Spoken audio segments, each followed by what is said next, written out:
नमस्कार, आप देख रहे हैं जेबीटी लाइव और आपके साथ मैं हूं शंकर दत्तपंत। खबरों की शुरुआत करते हैं। नेताजी सुभाष चंद्र बोस की 126वीं जयंती के मौके पर प्रधानमंत्री नरेंद्र मोदी ने आज अंडमान और निकोबार के 21 बड़े द्वीपों का नामकरण किया।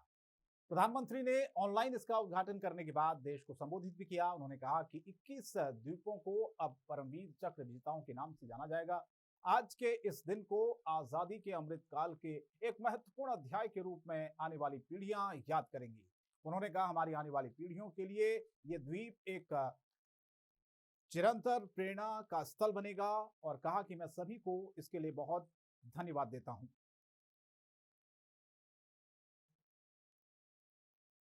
तो आज ये जो तस्वीर आज देखी गई, जिसमें नेताजी की 126वीं जयंती पर प्रधानमंत्री ने कई सारी सौगातें दी हैं, जिसमें 21 द्वीपों को एक नया नाम दिया गया। और बिहार सरकार में भूमि सुधार मंत्री एवं राजस्व मंत्री आलोक मेहता ने सवर्णों को लेकर विवादित बयान दिया है। भागलपुर में एक सभा के दौरान आलोक मेहता ने कहा कि देश में 10% वाले लोग अंग्रेजी के दलाल हैं।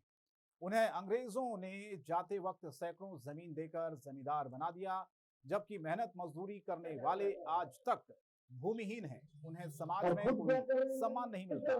जो इन लोगों के खिलाफ आवाज उठाता था, उनकी जुबान बंद कर दी जाती थी। आलोक मेहता यही नहीं रुके। उन्होंने आरोप लगाया कि हमारे मन में राजनीति के प्रति नफरत भरी जा रही है। वहीं यूपी के सीएम योगी आदित्यनाथ पर तंज कसते हुए कहा कि जिन लोगों को मंदिर में घंटा बजाना चाहिए वो सत्ता की कुर्सी पर बैठे हुए हैं। नीतीश सरकार के मंत्री हैं जिनके बोल बिगड़े हैं। सुनिए जरा क्या कहा उन्होंने। इतनी राजनीति का महत्व बहुत बढ़ गया है, लेकिन हमारे लोगों को ये समझाया जा रहा है, हमारे लोगों के मन में राजनीतिज्ञों के प्रति नफरत पैदा किया जा रहा है और खुद क्या करेंगे खंडित। और मध्य प्रदेश के शिवपुरी के कोलारस तहसील में तैनात तहसीलदार को रिश्वत मांगने के आरोप में निलंबित कर दिया गया। हैरानी की बात तो यह है कि जिले के प्रभारी मंत्री महेंद्र सिंह सिसोदिया ने इस कार्रवाई को अंजाम दिया। दरअसल विक्रम राजावत नाम के शख्स ने कोलारस तहसीलदार ज्योति लक्षकार पर मुर्गों से भरी ट्रैक्टर ट्रॉली को छुड़ाने के एवज में 30,000 रुपए की रिश्वत लेने का आरोप लगाया था। जिसके बाद पीड़ित ने इस मामले में पेट्रोल पंप बाजार के सीसीटीवी फुटेज भी उपलब्ध कराए गए और फिर पीड़ित ने इसकी शिकायत कोलारस एसडीएम सहित बीजेपी नेता से की थी। इसके बाद इस मामले ने तूल पकड़ लिया था और बीजेपी नेता ने इसकी शिकायत प्रभारी मंत्री से की। इसके बाद एक दिवसीय दौरे पर आए प्रभारी मंत्री सिसोदिया ने कोलारस तहसीलदार को सस्पेंड करने के आदेश जारी कर दिए।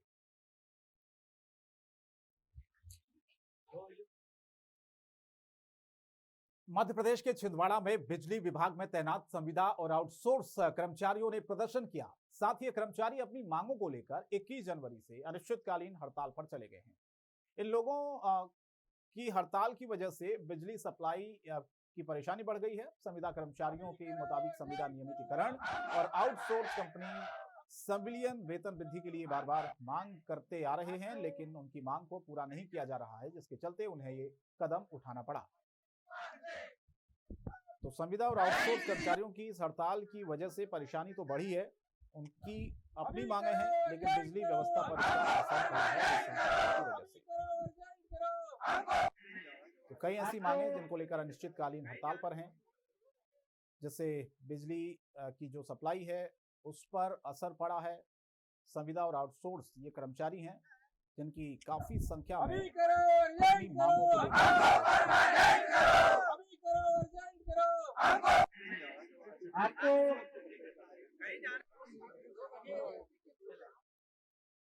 मध्य प्रदेश के खाचरोद के बेड़ामिया गांव में झोला छाप डॉक्टर की लापरवाही के चलते एक बच्चे की ही जान चली गई, जिसकी खबर लगते ही गांव में हंगामा मच गया। बल्कि गुस्से में आकर ग्रामीणों ने डॉक्टर के साथ जमकर मारपीट तक कर दी। मामले की सूचना मिलते ही मौके पर पहुंची पुलिस ने शव को कब्जे में लेने के बाद डॉक्टर को गिरफ्तार कर लिया है। साथ ही इस पूरे मामले की जांच शुरू कर दी है। तो मध्य प्रदेश के खाचरोद का ये मामला, झोला छाप डॉक्टर ने मासूम का इलाज किया लेकिन उसकी जान चली गई और जैसे ही ग्रामीणों को ये खबर लगी तुरंत पुलिस तक ये मामला पहुंचा और जानकारी मिली है कि डॉक्टर की ही लापरवाही की वजह से मासूम की जान गई है। फिलहाल डॉक्टर को अगर बच्चों को गिरफ्तार रिपोर्ट कर जाएगा लिया तो गया है। हमारी समस्या या मर्जी खोल नहीं रहेगी, आप उपचार लेके आओ। तो ग्रामीणों ने डॉक्टर की पिटाई तक कर दी जब ये पूरा वाकया उनको मालूम पड़ा। जैसे ही ये खबर गांव में फैली कि डॉक्टर ने इलाज किया बच्चे का और बच्चे की जान चली गई, पुलिस गिरफ्त में आरोपी आ चुका है और ग्रामीण गुस्से में हैं पूरी तरह से। डॉक्टर की पिटाई तक उन्होंने कर दी और उसे पुलिस के हवाले किया। तो मध्य प्रदेश के खाचरोद की ये पूरी खबर है, जहां एक झोला छाप डॉक्टर पर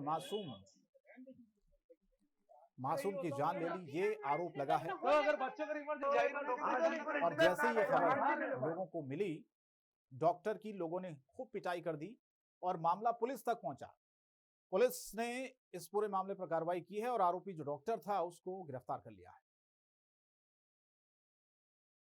और वहीं मध्य प्रदेश के छतरपुर में व्यापारी के साथ लाखों की लूट का एक मामला सामने आया है। हैरानी की बात तो यह है कि आरोपियों ने व्यापारी के घर के बाहर ही इस लूट की वारदात को अंजाम दे डाला। हालांकि सीसीटीवी में लूटपाट की वारदात कैद हो गई। बताया जा रहा बाइक पर सवार होकर आए बदमाशों ने इस पूरी घटना को अंजाम दिया है। फिलहाल पुलिस इस पूरे मामले की जांच कर रही है सीसीटीवी के आधार पर। तो सीसीटीवी में ये लूट की जो पूरी वारदात थी, घटना थी, वो कैद हुई है और पुलिस को आसानी होगी क्योंकि 7 लाख रुपए की लूट हुई है एक व्यापारी से। किस तरह इस लूट को अंजाम दिया गया उसका सीसीटीवी फुटेज सामने आया।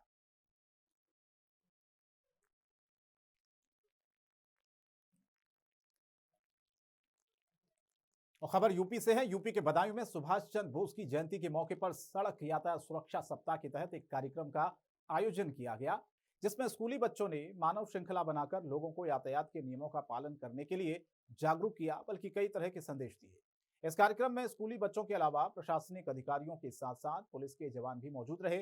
कार्यक्रम में मौजूद लोगों को डीएम मनोज कुमार ने यातायात के नियमों का पालन करने की शपथ दिलाई।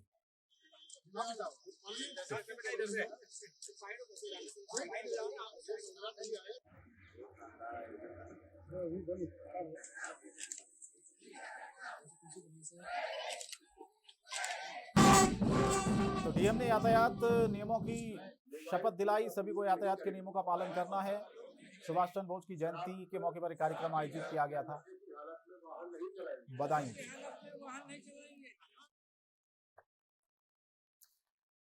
तो उत्तर प्रदेश के बदायूं में कार्यक्रम आयोजित किया गया था। डीएम ने यातायात के नियमों की शपथ दिलाई। स्कूली बच्चे इसमें शामिल रहे। बाकी लोग जो शामिल थे उनको ये शपथ दिलाई गई कि वो यातायात के नियमों का पालन करें सड़क पर अगर चलें, क्योंकि कई सड़क हादसे होते हैं यातायात के नियमों का पालन जब नहीं करते हैं लोग, आम जनता। इसीलिए लोगों को जागरूक भी किया गया इस दौरान और शपथ दिलाई गई कि जब वो चलें तो यातायात यानी कि ट्रैफिक नियमों का पूरी तरह से पालन करें।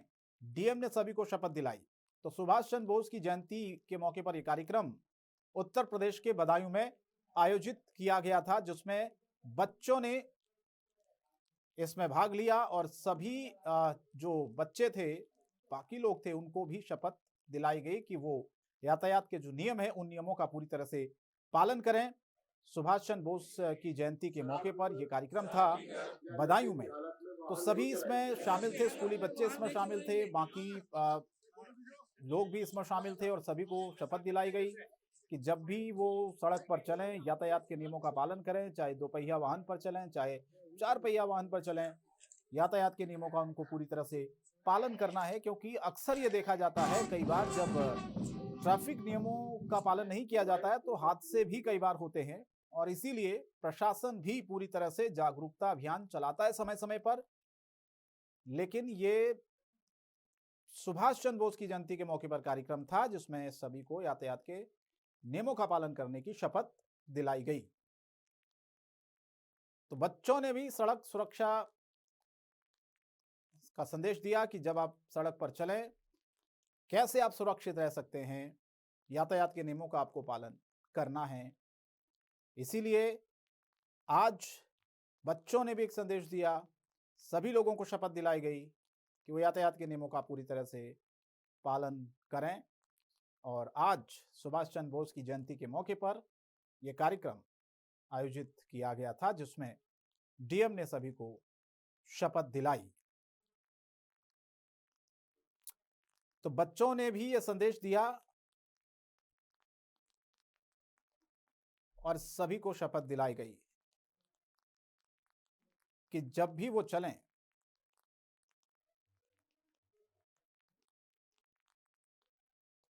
आगे बढ़ते हैं, कुछ और खबरें आपको दिखाते हैं। टीवी सीरियल के मशहूर कलाकार परितोष त्रिपाठी और छोटे पर्दे के टीआरपी मामा शादी के बाद अपने घर देवरिया पहुंचे तो उन्हें देखने और मिलने वालों का तांता लग गया। टीआरपी मामा के साथ जमाई राजा सीरियल के कलाकार रवि दुबे भी साथ पहुंचे। गांव पहुंचने पर रवि दुबे ने गांव के लोगों का आशीर्वाद लिया, बातचीत की, दादा दादी की प्रतिमा के पास बैठकर उन्हें याद किया। तो जैसे ही वो गांव में पहुंचे, उन्हें देखने के लिए लोग वहां पर इकट्ठा हो गए, गांव के लोग वहां पर आए, उनसे बातचीत की उन्होंने। बढ़ते आगे, बीजेपी प्रदेश अध्यक्ष भूपेंद्र चौधरी मुरादाबाद पहुंचे, जहां उनकी अध्यक्षता में एमएलसी चुनाव को लेकर बैठक हुई। यह बैठक दिल्ली रोड स्थित एक निजी होटल में हुई। बैठक में बरेली और मुरादाबाद मंडल के जिलों के सभी मंत्री, सांसद, विधायक और एमएलसी शामिल रहे। तो मंत्री, सांसद, विधायक और एमएलसी इसमें मौजूद रहे। चुनाव को लेकर ये बीजेपी की बैठक मुरादाबाद।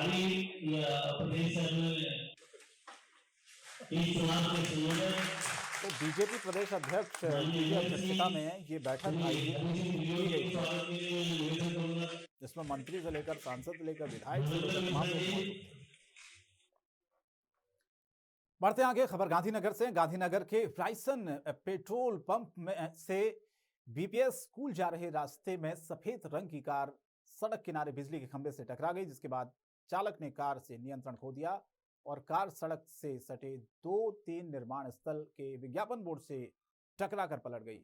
हादसे में कार सवार रायसन गांव के 5 लोगों में से 2 की मौत हो गई, जिसमें से एक बिल्डर का बेटा है, जबकि गंभीर रूप से घायल 3 लोगों को भर्ती कराया गया, जिनकी हालत नाजुक बताई जा रही है। तो बड़ा सड़क हादसा हुआ है गुजरात के गांधीनगर में। बिजली के खंभे से टकराकर कार पलटी है। हादसा कितना जबरदस्त था, उसकी तस्वीरें देखकर आप अंदाजा लगा सकते हैं। 2 लोगों की इसमें मौत हुई है, 3 लोग इसमें घायल बताए जा रहे हैं। इस पूरे हादसे में बिजली के खंभे से कार टकराई और उसके बाद देखिए किस तरह से पूरा हादसा हो गया। खबर राजकोट से है। राजकोट में रील बनाने के चक्कर में युवक कई बार कानून तोड़ते हुए नजर आते हैं। बीजेपी के एक महिला पार्षद के बेटे ने रिवॉल्वर के साथ रील बनाने का मामला सामने आया है। आपको बताएं कि वीडियो सोशल मीडिया में तेजी से वायरल भी हुआ है। अब ऐसे में सवाल उठता है कि रील बनाने के मामले कई बार पहले भी सामने आ चुके हैं, जिसमें कानून की भी कई बार धज्जियां उड़ाई जाती है, कानून के नियमों का पालन नहीं किया जाता है। अब जांच हो रही है, इस पूरे मामले पर पुलिस जांच करेगी और इस वीडियो के आधार पर अब देखना होगा कि क्या कार्रवाई होती है। तो महिला पार्षद के बेटा बताया जा रहा है जिसने रील बनाई है। साबरकांठा जिले में 11 फरवरी को राष्ट्रीय लोक अदालत का आयोजन किया गया। उसमें अपराधी चेक वापसी, बैंक बकाया, मोटर दुर्घटना, विवाह सहित 11 प्रकार के मामले रखे जा सकते हैं, जिसमें साबरकांठा जिले में कई स्थानों पर लगे सीसीटीवी कैमरों में यातायात नियमों का उल्लंघन करने वाले कई जो लोग हैं वो जुर्माना नहीं भर रहे हैं। फिर ऐसे जिले में 24,204 प्रकरणों को लोक अदालत में भी रखा जाएगा। साबरकांठा जिले के हिम्मतनगर में नेत्राम परियोजना के तहत अलग अलग जगहों पर सीसीटीवी कैमरे लगाए गए हैं। शहर में करीब 24 जगहों पर 149 से ज्यादा सीसीटीवी कैमरे काम कर रहे हैं। इसकी निगरानी पुलिस अधीक्षक कार्यालय स्थित कमांड कंट्रोल सेंटर से की जा रही है।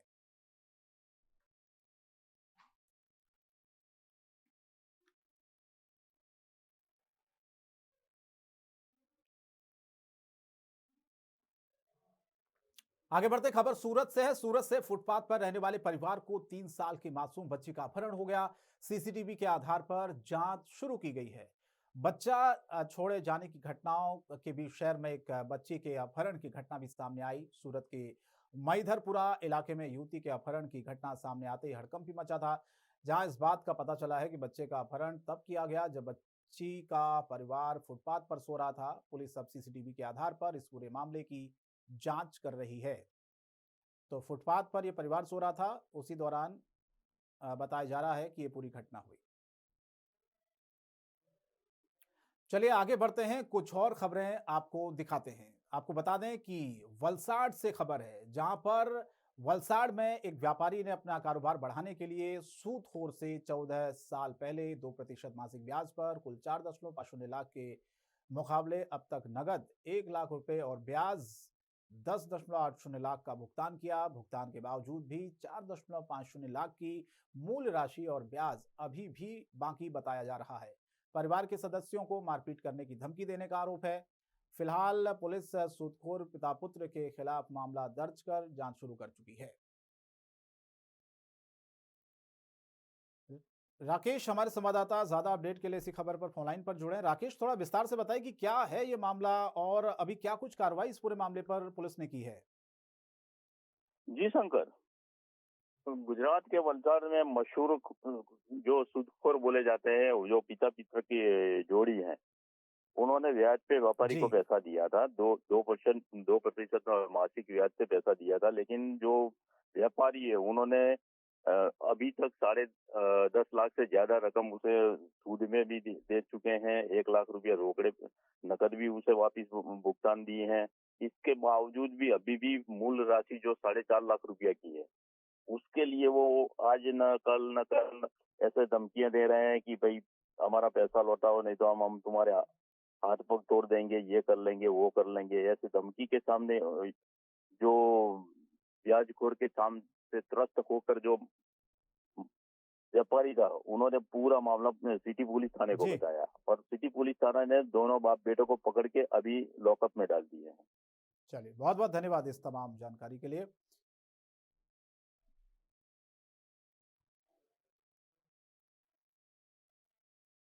चलिए आगे बढ़ते हैं। एक बड़ी खबर आपको बता दें, इस वक्त नोएडा से बड़ी खबर आ रही है। नोएडा में आपको बता दें कि एक ठगी गैंग का बड़ा खुलासा हुआ है।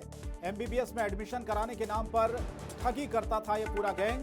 पुलिस ने इस पूरे गैंग का खुलासा किया है, गिरफ्तार किया है कई लोगों को। 3 इनामी आरोपी भी इसमें 25-25 हजार के जिनको गिरफ्तार किया गया है। 19 लाख रुपए कैश और लाखों के गहने इनसे बरामद किए गए हैं। तो फिलहाल ये बड़ी खबर, बड़ी सफलता नोएडा पुलिस को मिली है, जहां पर ठगी गैंग था। एमबीबीएस में एडमिशन दिलाने के नाम पर ठगी करता था ये पूरा गैंग।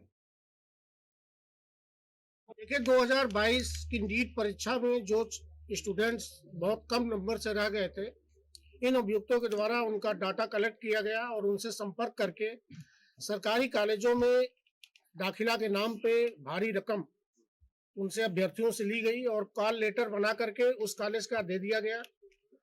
कॉलेज जाने पे चूंकि वहां पर इनका नाम नहीं था, इसलिए वो वहां से वापस कर दिए गए। ये इनको जानकारी थी कि उसके बाद ये लोग आएंगे, तो इन लोगों ने ऑफिस बंद करके वहां से ये लोग भाग गए।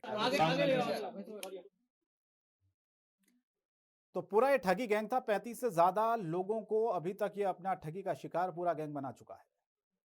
विजय कुमार हमारे संवाददाता ज्यादा अपडेट के लिए फोनलाइन पर जुड़े नोएडा से। विजय, ये पूरा गैंग बताया जा रहा है कि जिसका पुलिस ने खुलासा किया है, किस तरह से लोगों से ठगी करते थे और अब तक कितने लोगों से ठगी की जा चुकी है और कितने लोग इस गैंग में शामिल बताए जा रहे हैं जिनको पुलिस ने गिरफ्तार किया है। शंकर, मैं आपको बताना चाहूंगा कि नोएडा सेक्टर 63 क्षेत्र का मामला, जहां पे एमबीबीएस में दाखिला कराने के नाम पर 35 छात्रों के साथ में ठगी करी गई थी।